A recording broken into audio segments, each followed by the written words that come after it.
Hanımlar beyler 8'de sağlık tüm hızıyla devam ediyor. Hepinize iyi sabahlar diliyorum. Güzel bir gün olsun hepimiz için.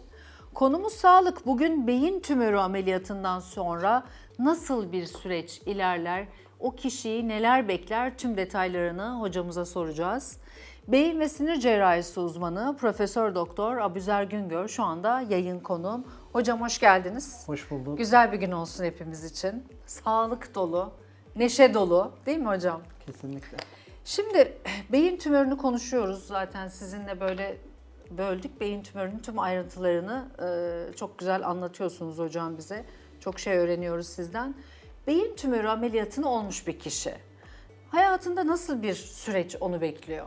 İşte bunlar beyin tümörü ameliyatından sonra evvela işte arırsak bir postop erken dönem var. Daha sonra işte yine erken dönem tabir ettiğimiz bir dönem var. Daha sonra da geç dönem. Geç dönem. Tabii ki ilk başta ameliyat sonrası ameliyat oldunuz. Nasıl bir süreç bizi bekliyor? İşte beyin tümörlerinde bir yoğun bakım genelde bir günlük. Yani %95 hastamızda bir günden fazla tutmuyoruz. Bir gün yoğun bakım süreci. Yetiyor bir gün. Yetiyor. Zaten orada da dediğimiz gibi bilinci açık oluyor, konuşuyor, ediyor. Hani yemeğini yiyor. Belli bir saatten sonra 6 saatlik bir açlık dönemi yine oluyor anestezi sonrası.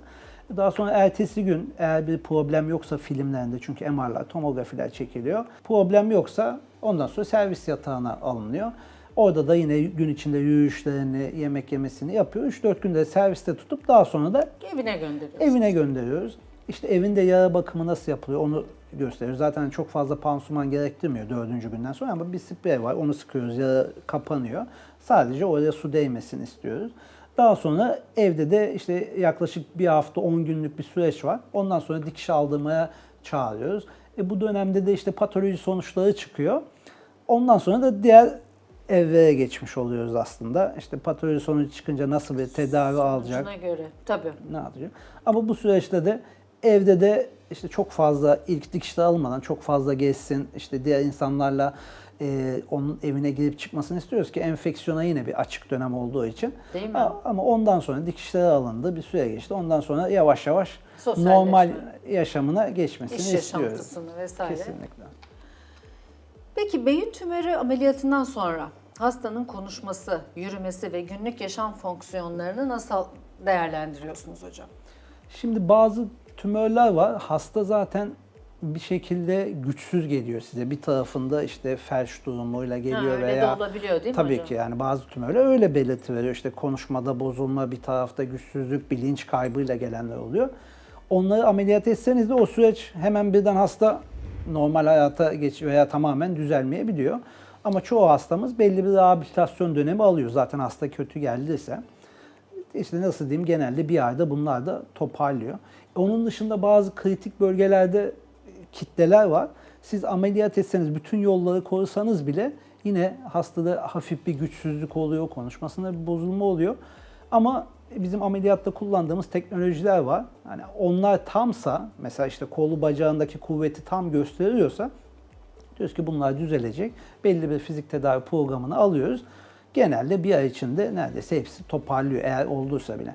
Zaten olmadıysa, hani zaten güçsüz gelmediyse, ameliyatta da bir güçsüzlük olmadıysa normal yaşamına, normal yürümesine, gezmesine başlıyor. Bir ay sonra da biz diyoruz ki memursan işine başlayabilirsin. Tabii ki o süreçteki işte patoloji başka bir tedavi alacak mı almayacak mı onlara bakıyoruz. Ama başka bir tedavi gerekmiyorsa, diğer ışında kemoterapi almayacaksa birinci ayında işine başlayabiliyor. Evet. Her beyin tümörü ameliyatından sonra radyoterapi ve kemoterapi gerekiyor mu? Bu patoloji sonucuyla mı ilintili Patoloji hocam? sonucuyla alakalı. İşte mesela bazen beyin tümörü başka yerden yayılmışsa yani metastaz hastanın işte kadın hastalıklarından, göğsünden, akciğerinden bir kitle var. Oradan yayılmış beyine. Ona aldıysak ona kesin bir radyoterapi uyguluyoruz sonrasında. Bazı ondan sonra tümörler, kötü huylu tümörler var.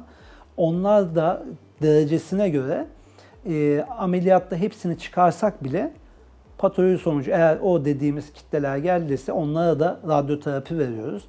Yine kötü huyluysa yani hani kötü huylu demeyeyim de evre bunlar genelde 4 evre oluyor.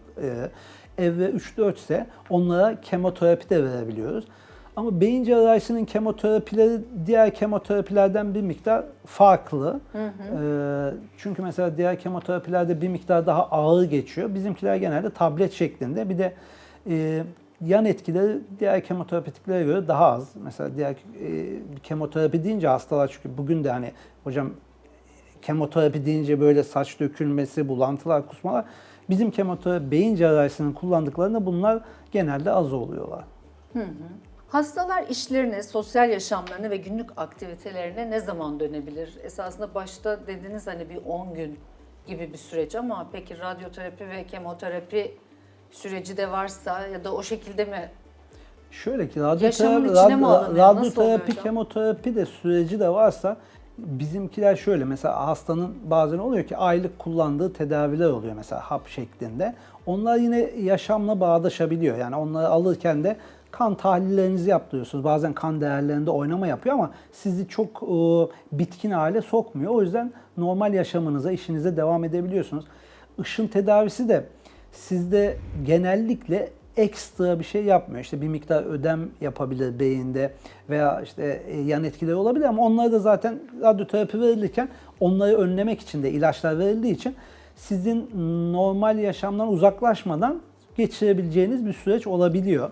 Ameliyat oldunuz. İşte diyelim ki 15 gün sonra patoloji sonucu çıktı. Radyoterapi alacaksınız, kemoterapi alacaksınız.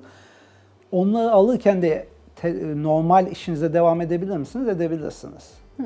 Normal Tabii işlerine, ki. Ama yaşamlarına dedim ki devam onları alırken işte kan değerlerinizde düşme oldu, başka problemler oldu. Onlar sekteye uğratabilir ama öyle bir şey olmazsa Kan normal kontrolleri yapılıyor işinizi düzenli. yapabilirsiniz. Evet. Onlar tabii muhakkak kemoterapi alınca bir takım düşüşler yaşanabiliyor, nötrofiller düşebiliyor. Kesinlikle. Değil mi Bütün bizimkilerde işte bu kanama durdurucu platelet dediğimiz şeyler düşebiliyor. Onların düşüşü kanamalara neden olabiliyor. Onun için onları yakın takip ediyoruz. Peki hocam, beyin tümörü ameliyatı sonrası uzun dönem takip nasıl yapılır ve hastalar nelere dikkat etmeleri gerekiyor bu ameliyattan sonra? Özellikle takipleri bırakmaması Takipler. gerekiyor. Kaç ayda bir? Mesela normal kanser hastalarında 3 ayda bir önce, sonra 6 aya düşüyor. Sonra yılda 1'e düşüyor değil mi hocam? Öyle bir sıralama var. Bizim de ona benzer. Eğer iyi huylu bir kitleyse aldık. Ekstra kemoterapi, radyoterapi de gerekmedi. O zaman Sadece diyoruz, ameliyat ettiniz, bıraktınız. ameliyat ettiniz, oradaki temizlendi. Nüksetme oranı da %1-2'lerde işte iyi huylu dediklerimiz. O zaman diyoruz ki takip edeceğiz. Nasıl? Dediğiniz gibi ilk önce 3 ay, daha sonra işte 6 aylık, daha sonra baktık bir şey yoksa senelik. Daha sonra baktık bir şey yok 2 senelik. Sonra da bazen takipten çıkardığımız tamam çok uzun süre oldu, çok uzun süre oldu. Var değil mi öyle hastalar Evet, hocam? öyle hastalar da var. Eğer iyi huyluysa siz tamamını çıkarttıysanız dediğimiz gibi uzun süre takipte ömür boyu normal yaşamını süren hastalarımız var. Güzel bir sonuç oldu. Her şey tamam. İyileşti. Takip süreci başladı. Takipten yavaş yavaş çıktınız, böyle kötüden iyiye tam anlamıyla çevirdiğiniz. Bu bir ekip işi dediğiniz gibi. İnsanlar oluyor mu hocam çok?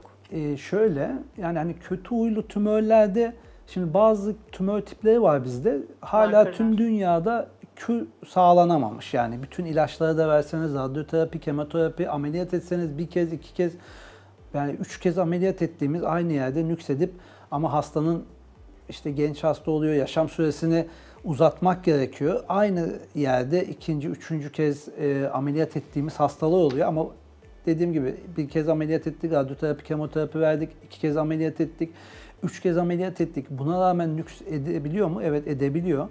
Ama ilaç teknolojisi de artık Çok gelişti. gelişiyor. Umalım ki ben bütün hastalara öyle diyorum. Hani şu anki teknoloji bu ama çünkü onlar da her hastada patoloji sonucu çıkınca Çünkü bakıyor. son 5 yılda onkoloji anlamında da çok Kesinlikle. büyük olumlu Şimdi gelişmeler var. akıllı ilaçlar da gelişti. İmmünoterapiler, akıllı ilaçlar, çok Kişiye özel, yani özelleştirilmiş tedaviler. tedaviler artık onlar hem önem kazandı. Onun için de patolojide bütün genetik analizlerini yaptırıyoruz. Bu genetik analize hangi ilaç fayda eder onlara bakıyoruz. Ama dediğim gibi hala bazı tümörler var. Onlarla bütün teknolojileri de kullansak onların nüksetmesini önleyemiyoruz. Evet, kimseye gelmesin o tümörler. Kesinlikle, ama dediğim gibi artık bilim de ilerliyor. Bunlara yönelik çalışmalar da yapılıyor. Umalım ki bunların hepsini çözecek tedaviler bulunur. Hiç İnşallah ameliyat hocam. olmasına bile gerek kalmaz. İnşallah. Hocam ağzınıza sağlık. Çok teşekkür ediyorum. Ben teşekkür ediyorum. Her zaman bekleriz. Çok sağ olun. Hanımlar beyler 8'de sağlık tüm hızıyla devam ediyor. Hemen geri geliyorum.